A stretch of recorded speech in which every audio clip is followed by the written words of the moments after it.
Imagine you're a big fish with a hankering for some ocean detritus.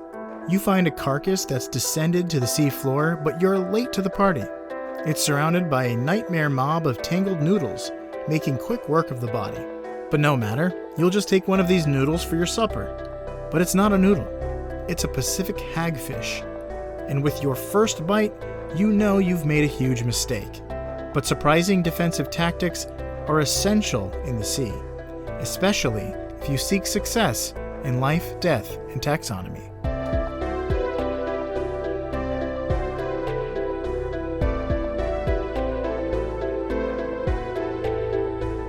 Welcome to Life, Death, and Taxonomy. It's your 30 minutes of interesting animal info. I'm Joe. And I'm Carlos. Thank you to Cassie for the creation of our theme song. To hear more of Cassie's music, search Cassie Michelle on YouTube. And today we're talking about a sea noodle that's as disgusting as we've come to expect from the bottom of the ocean. And from sea noodles. Yeah. But yes, we are talking about the Pacific hagfish. Oh, doesn't that just evoke beauty? Yeah. A sea hag. A hag. I think I fought one of those in The Witcher. Probably. But yeah, let's dive right into the bottom of the ocean and take a look at what must be just the most glorious, stunning animal and adorable fish in the sea, Pacific hagfish. But we're also going to call it here Slippin' Jimmy, which is a nod to Better Call Saul, which Bibby's been watching periodically in the living room for the last couple months. Has she seen Breaking Bad? Yeah, like 5 times. Oh, wow. I've never watched either show, but I would never watch Breaking Bad a second time. Not that It wasn't good. It's just, it's so story driven that it's like, once I know the story, it's like, eh. Some people love it though. So I like story driven stuff, but I'm not a fan of stuff that doesn't have a fantasy element in it. So as much. It's just, I can't get into a show if there aren't zombies or dragons or magic. What about Blue Crystals? What? Is that the Dark Crystal? No, that's Breaking Bad. Oh.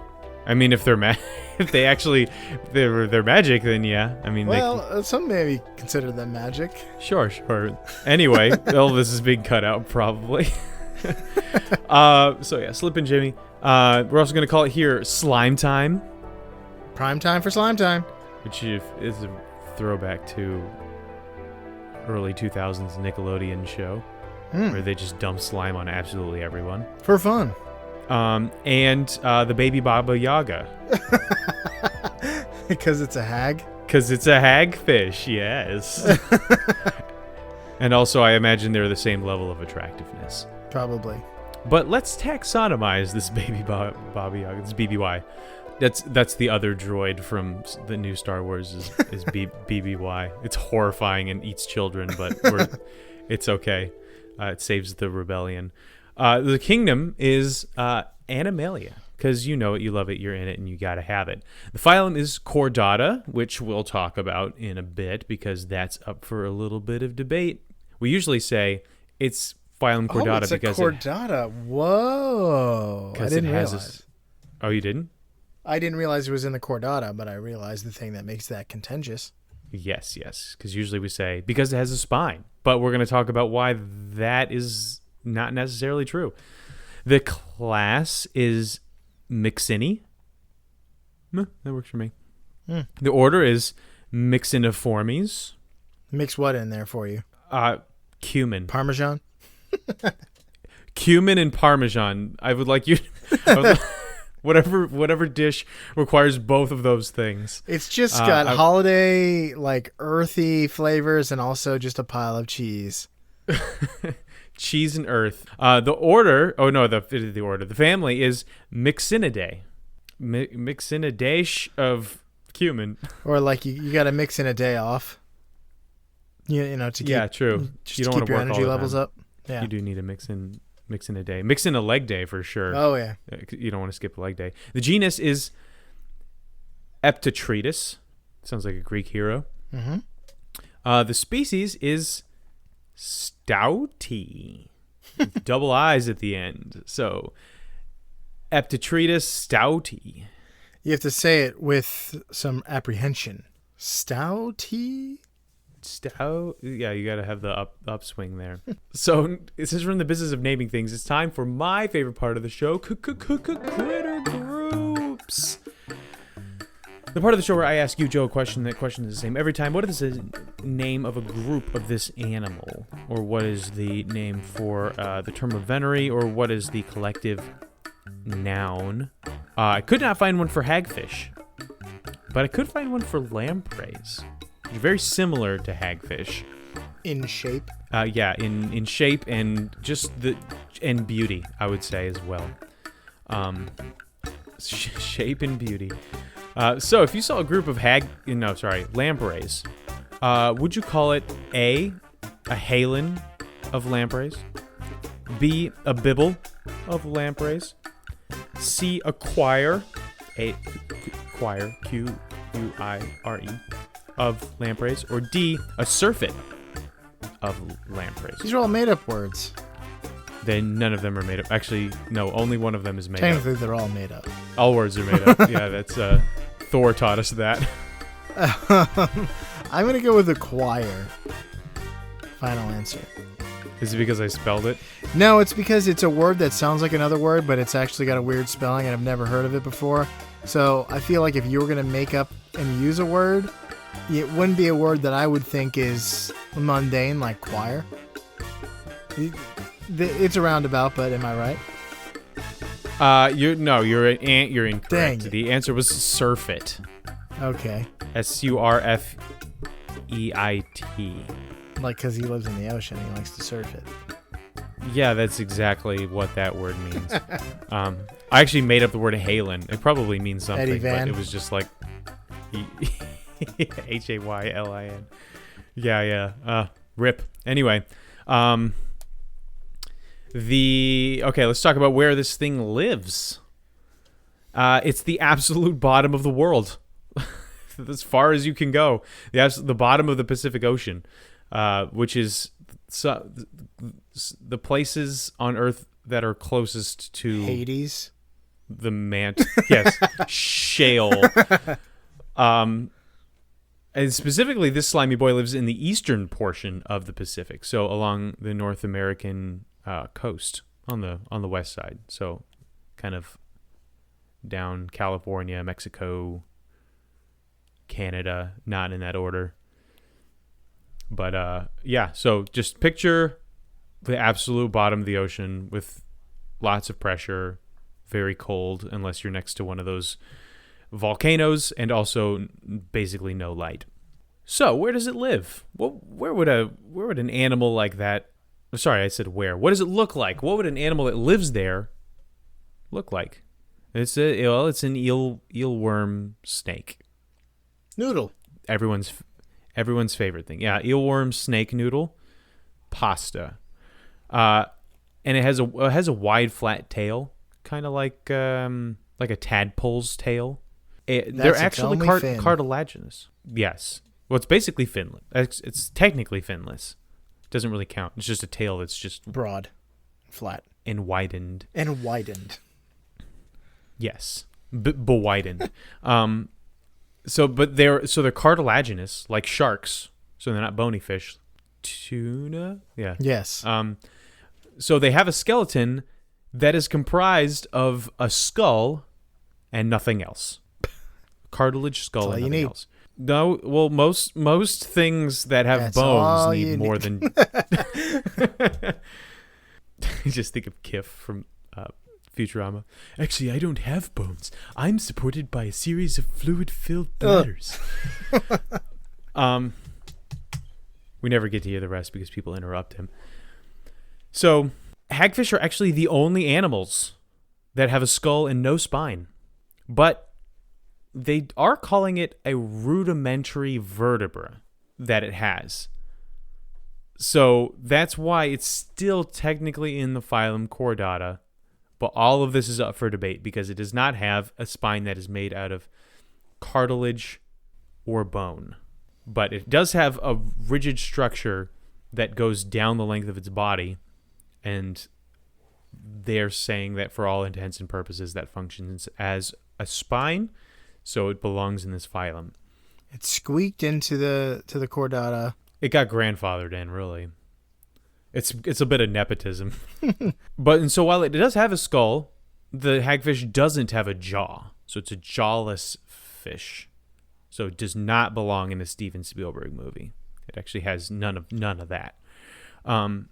Instead, they have 4 teeth that are attached to ligaments that they can kind of latch onto things and then pull back so that food goes into their mouths. It's disgusting. Their priorities. Yeah, it's just and we entrust them with authority. Oh, deep cut. Even Reliant K fans probably won't even notice that. Deep as the Mariana Trench of a cut. Yes. Wow. If you got that reference, just go ahead and tweet at us. We'd love to be your friend. Anyone who can pull up that reference is good people, I think. All right. So it also has a pair of basic eye spots that can perceive light rather than regular eyes that can see images, because you don't need to see very much when you're 3,000 feet below the surface. Who needs pictures when you have eye spots?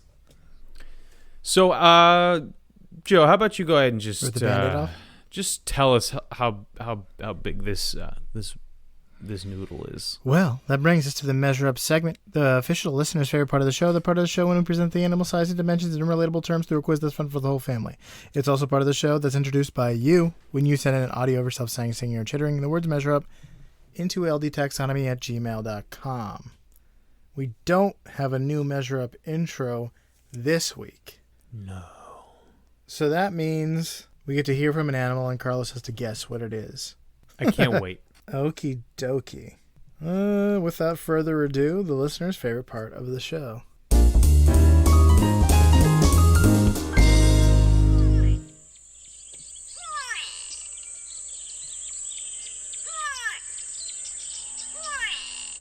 It sounds like a parrot trying to imitate Kratos from the 2018 God of War. Boy! Is that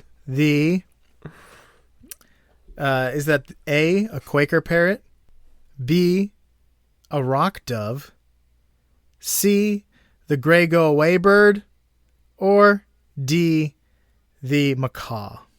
What is a go-away bird? I don't know. It's a gray bird, and it looks like a parrot. It's called a go-away bird? It's got dashes in that. We'll go with that one. Yes. We're going to go with the gray go-away bird. Final answer? Because I'm assuming it's a specific bird from some meme or something. Final answer. That's correct. Yes. It's a real bird that's name is named after the sound it makes, which sounds like go away, apparently.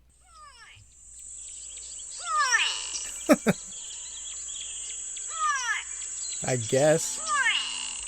Sure. Because I think I definitely hear a boy.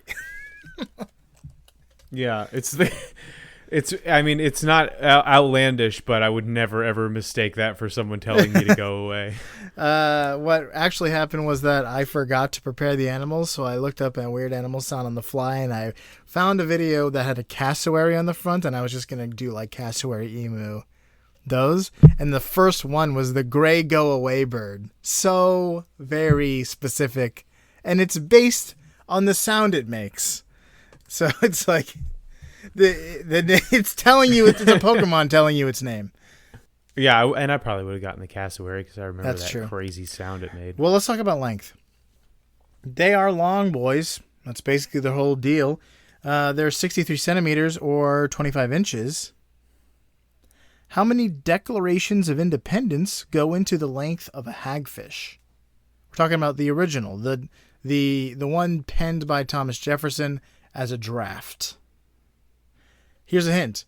The Declaration was written by Thomas Jefferson, but it was the work of a committee called the Committee of Five, which also included John Adams, Ben Franklin, Roger Sherman, and Robert Livingston. You've No, been watching the No, I've been John reading Adams, haven't the you? book that miniseries is based on. Okay. I have no frame of reference for the size of the Declaration of Independence outside of Nicolas Cage holding it in National Treasure. You've never seen it? No, I haven't. You've never been to the Library of Congress? I've been to D.C. No, we never went into the Library of Congress. I don't know why. I was like 12 or 13 with my family. It's the only time I've ever been to D.C. So if I go again, I'll check it out. But, I mean, he rolls it up like a big map. I'm going to say 1. I'm going to say it's a 1-to-1. Okay. You said 25 inches? Yeah. Yeah. I mean, I can't imagine it's twice that much. But it's also not. You're asking how many. Well, you're not going to throw like a decimal at me, are you? Like it's point. It actually goes the other way? It could go the other way. No, don't do this. And it could be a decimal, but where it's like you're asking me how many Declaration of Independence, how many hagfish go into the Declaration of Independence, but really the hagfish is significantly longer. But the hagfish is 25 inches. All right, go. I'm going to say 1. The answer is 1. Final answer? Yeah. That's pretty much correct. 1.2. Yeah. The Declaration is 30 by 24. It's almost like a square. 30 by 24, then it's it's a couple inches off a square. Yeah, or 6 inches off a inches, square. yeah. So about half a foot. It's a rectangle. It's definitely rectangular. Let's talk about weight. They're 3 pounds, or 1.4 kilograms. How many hagfish go into the weight of a gallon of water? Here's a hint: water is commonly used to weight things, including certain types of medicine balls and ballast. Thanks for the helpful tidbit about water. I'm going to say 5. 5 hagfish? Yeah, I think a gallon of water is 15 pounds. That seems like it would make sense to me. So. Really? I don't know. I'm probably way off. I'm bad at this, but I'm sticking with 5. Okay. Yes. The correct answer is 2.7. Oh, I guess gallons of water are not very heavy. It's 8.3 pounds. Maybe it's because whenever I carry gallons of water in, I'm carrying it in 2 at a time. So it just feels like 15 pounds because I'm so strong. Do you put a thumb through one and your other fingers through the other, or do you do the pinky pointer combo? I'm not that strong. Pinky pointer is great. No, thumb and the rest of my fingers. I'm not a monster. You got to do pinky pointer. It's great. No, I can't. Because it's spaced out the jugs evenly. No, but it doesn't matter. I can my thumb is so powerful. And then my other fingers are just not. And so they need each other to take care of the rest of the load. And then I just kind of vice grip it together and it works wonders. like a charm. Share the load. Okay. That's all I got. You got any fast facts? I don't even know you anymore. Yes, I do have fast facts. Also, I want to point out that last week we did the platypus, and the platypus and the hagfish have very similar eyes, and that was not planned at all. So we did the platypus, and now of all of the animals, all the species of all the animals in the world, we do the one that has the most similar eyes to the one for it, and very unique eyes too. So, it's crazy how things work out. But so let's talk about what it eats. The hagfish mostly eats those kind of like bristle worms, those extremophiles that live in the bottom of the ocean that can't really move. But they're also opportunistic scavengers that will slip into dead fish or animals whose bodies have fallen to the ocean floor and then eat them from the inside. Yeah, I saw a time-lapse video of like 20 hagfish eating a humpback whale body that had fallen down. It was so nasty. It's just a bunch of like wriggling whitish like worms just burrowing their way into this thing and eating it from the ins. Oh, so nasty. Especially in the time lapse thing. Those are always weird. But so they can survive for months without food because their metabolism is really low. So they'll gorge themselves on a whale carcass and then not eat until spring. But when food comes along, they don't hesitate. They'll actually tear apart the catch of deep sea fishermen before they can drag their nets back up. And the more interesting thing was I had no idea that fishermen could get their nets down this low. Yeah. We're talking about 3,000 feet below the surface. And I was like, I didn't think that they could do that, but I guess that's the technology these days. Goodness, I'm so far behind. But yeah, so kind of like piranhas, they'll strip something bare if you leave it around too long. So there are actually far more females than males in many of the hagfish species. Some species having a 100-to-1 ratio of females to males. But there's also evidence that they can be hermaphroditic, kind of like snails and stuff. So they just kind of change to whatever the situation requires, which is versatile and resourceful of them. And it's just tough to study these guys. There's a lot of conjecture and speculation because you can't. It's hard to get to capture them and keep them alive because, like most things that live at the bottom of the ocean, they don't do well outside of the crushing black of Davy Jones' Loch. They kind of just fall apart in regular atmospheric pressure. So, yeah. So that's all I got. That's all she wrote. Okay. Well, let's get into the major fact, which I'm calling "It's sticky." What is it? Ew. It's a Lord of the Rings reference. The Pacific hagfish has several interesting facts that could be considered major, which we've gone over. But its horrifying maw is one of them. But as with many creature, the true oddity lies not in its offense, but in its defense. The hagfish is covered in tiny little pores, like portholes on a submarine. From these holes emerges a thick mucus slime. Yum. The hagfish releases this slime when it's threatened or agitated, especially when it seems like it might become lunch. But when it's threatened, it can instantly release copious amounts of the viscous substance. In minutes, even a small hagfish can fill your standard Home Depot bucket. Oh, yes. Copious. I don't take my slime in any other volume other than copious. They do this by releasing proteins that coat their bodies in a slime when they come into contact with water. So which is at all times. Yeah, no, when the protein comes into contact with water. The lexical ambiguity. Okay. So it is just always making more slime. Yeah. No. Because it is never not underwater. It releases these tiny little proteins that expand into this huge amount of slime. Right. And I feel like if we could recreate this, it would be fun for all ages. But they also like those little pills that turn into like dinosaurs sharks and stuff. Oh, so great. They also expand into a huge slime cloud around them. So there's a video of this occurring, which you can click on the link on ldtaxonomy.com, where researchers place bait and a camera in hagfish territory. The hagfish come in for a snack, and sharks and eels come in to snack on the hagfish. One exploratory bite causes the predator to recoil in horror, dropping the fish and leaving. But the slime isn't noxious or poisonous, but it is detested by predators. Why? If it doesn't taste bad and you could have lunch, who cares? A predator with a mouthful of slime can have its throat or gills clogged by the viscous liquid.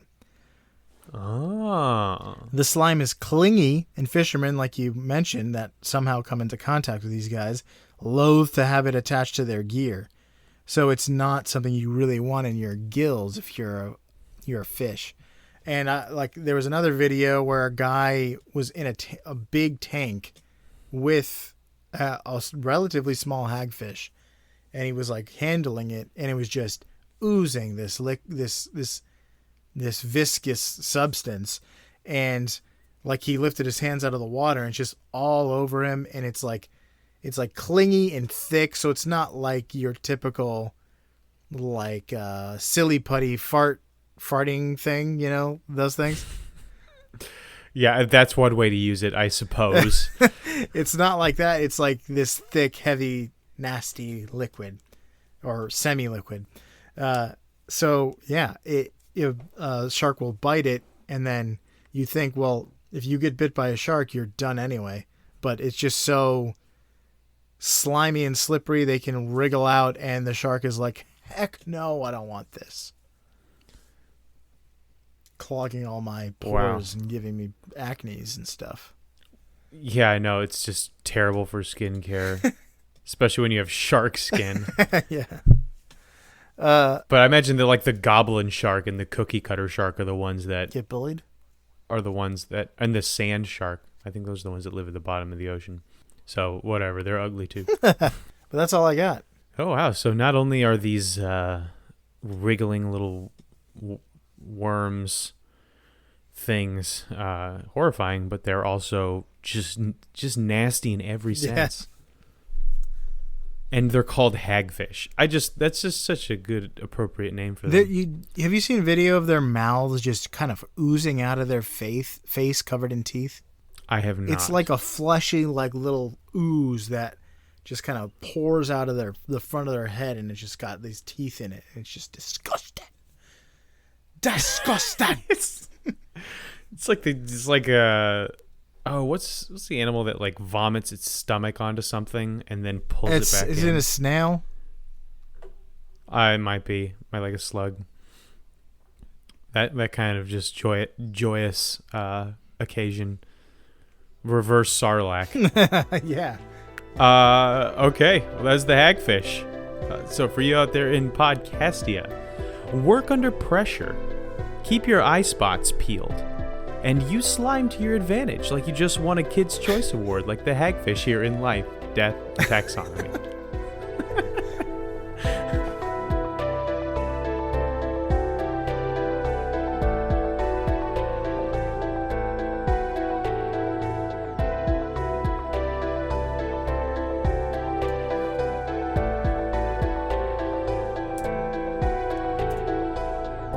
Hey, LDT listeners. Thanks for listening to the end of the episode. For your loyalty, you get a shameless self-promotion from us. If you haven't already, leaving a review on your favorite podcast app can really help us grow. But telling your podcast-loving friends about us is even better. Also, don't forget to send in your Measure Up intros and animal suggestions to ldtaxonomy@gmail.com. We love hearing from you. As always, thanks, most of all, for listening.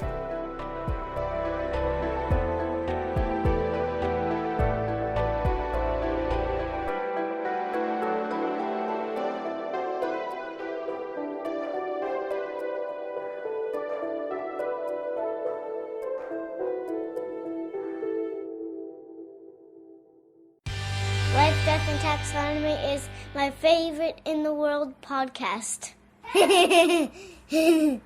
We should bring slime to the Oscars. We should. It's too boring. Yeah, the ratings are down anyway. 0 out of 10 stars, not enough slime. Slime Leonardo DiCaprio.